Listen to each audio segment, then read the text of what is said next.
बिस्मिल्लाहिर्रहमानिर्रहीम। अस्सलामु अलैकुम नाज़रीन, आप देख रहे हैं मेरा यूट्यूब चैनल मदीहा अलमास आपके साथ हैं। नाज़रीन ग्रामी, आज के इस व्लॉग में बात करेंगे अमेरिका की जानिब से पाकिस्तान के बैलिस्टिक मिसाइल प्रोग्राम पर पाबंदी लगाए जाना यकीनन एक तशवीशनाक सूरत हाल है।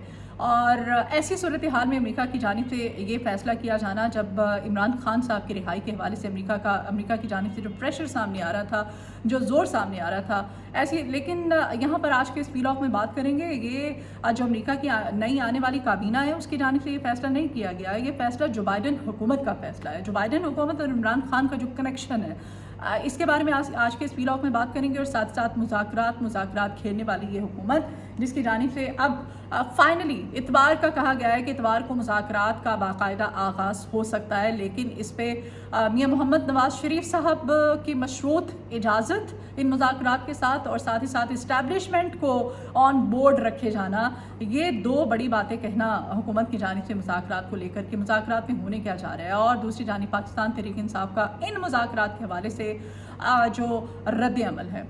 नाज़रीन ग्रामी, एक और बड़ी खबर, 190 मिलियन पाउंड में इमरान खान साहब को जो नैब अदालत की जानिब से जो फ़ैसला है वो कर लिया गया है। फ़ैसला महफूज हो चुका है और 23 दिसंबर को ये फ़ैसला सुनाया जाएगा बरोज़ पीर। क्या फ़ैसला आने वाला है, इस फ़ैसले को लेकर के कुछ अहम तफसीलात हैं आज के इस व्लॉग में।